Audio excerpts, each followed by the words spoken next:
Assalamualaikum warahmatullahi wabarakatuh. Perkenalkan, nama saya Fitri Hastuti. Kali ini saya akan mempresentasikan ujian tengah semester Manajemen Sumber Daya Manusia 2, kelas MJ 408, Manajemen PJJ S1, NIM 23020101018. Yang saya hormati Dr. C. Joko Suharyanto, SE, MM, CPOD, Universitas Cyber Asia. Menyelesaikan konflik dan masalah. Inner City Management adalah anak perusahaan dari PT Agung Podomoro Land yang bergerak dalam bidang pengelolaan high quality komersial, residensial, strata title, dan properti superblok, yaitu dengan menggunakan teknologi tertentu yang dibutuhkan dalam mengelola high rise building. Inner City Management terbentuk ketika properti dan real estate yang berkembang pesat. Oleh karena itu, untuk tetap pada jalur dengan kecepatan pengembangan properti yang dibangun, maka pengembang membutuhkan perusahaan manajemen properti yang handal, profesional, dan mampu menjaga citra mereka yang dapat dipercaya dan perusahaan pengembang terkemuka. Inner City Management memiliki beberapa site kelolaan seperti apartemen Borneo Bay Residence, apartemen Central Park, apartemen Grand Madison, apartemen Parahyangan Residence, apartemen Podomoro City Deli Medan, Gading Nias Residence, Kalibata City, dan masih banyak lagi.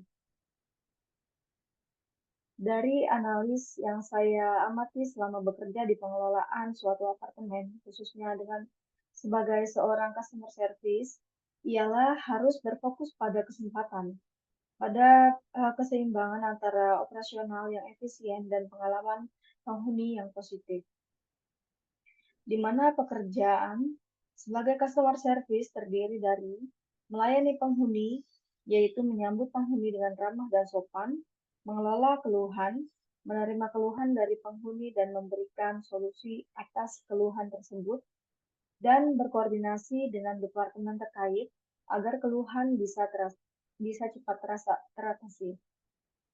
Memberikan informasi selalu update informasi terbaru dengan berbagai media, yaitu mading di setiap lobby grup RT, di setiap tower, paging, WhatsApp status, dan lainnya.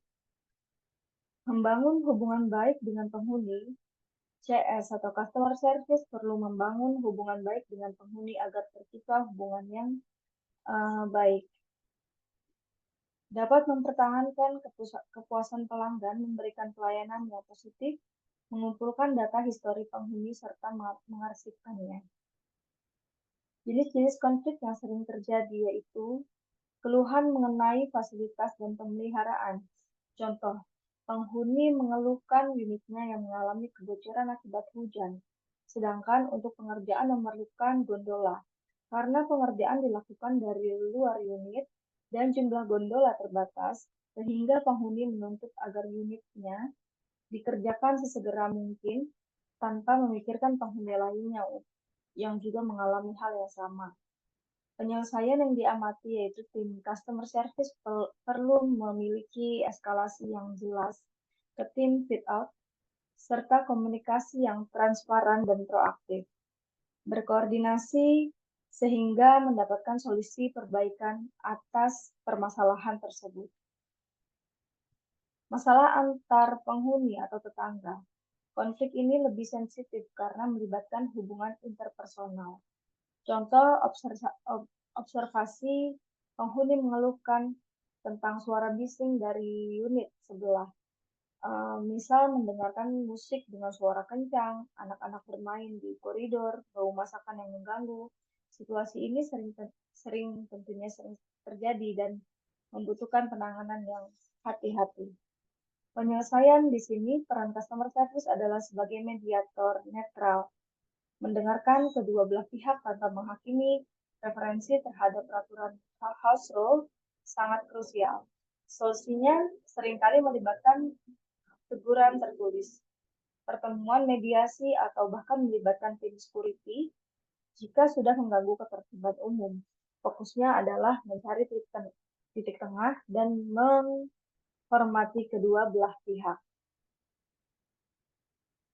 Kelebihan dan kekurangan. Kelebihan menjadi customer service ialah dapat mengembangkan soft skill. Posisi ini sangat melatih kemampuan berkomunikasi, empati, negosiasi, kesabaran, dan manajemen konflik. Interaksi langsung dengan berbagai jenis penghuni yang memiliki kebutuhan dengan keluhan yang berbeda secara terus-menerus, pemahaman mendalam tentang operasional properti, customer service apartemen akan memiliki pemahaman holistik tentang pemahaman gedung, mulai dari pemeliharaan lingkungan, keamanan, keuangan, hingga peraturan tata tertib hunian. Ini pun dapat menjadi kesempatan bagi mereka yang ingin berkarir lebih lanjut di manajemen properti atau facility management. Kekurangan yaitu memiliki tingkat stres dan burnout yang lebih tinggi, di mana pekerjaan ini seringkali berurusan dengan keluhan, kemarahan, dan frustasi penghuni. Jika tidak dikelola dengan baik, ini bisa jadi salah satu alasan utama tingginya turnover di posisi CS. Jam kerja yang fleksibel dan tidak teratur, adanya kritik dan negativitas di mana CS adalah frontliner yang paling sering menerima kritik dan keluhan, sehingga bisa menguras energi mental dan merusak moral jika tidak ada mekanisme dukungan yang memadai. Saran untuk dapat meningkatkan efektivitas terhadap kinerja customer service, yaitu pengembangan kompetensi berkelanjutan, melakukan pelatihan soft skills, pemahaman produk dan prosedur yang mendalam, pelatihan penggunaan teknologi, optimalisasi proses dan alat, yaitu saluran komunikasi yang beragam, akan tetapi tetap memastikan ada integrasi agar semua riwayat interaksi penghuni tercatat dengan baik. Konsisten menerapkan pekerjaan sesuai dengan SOP yang ada.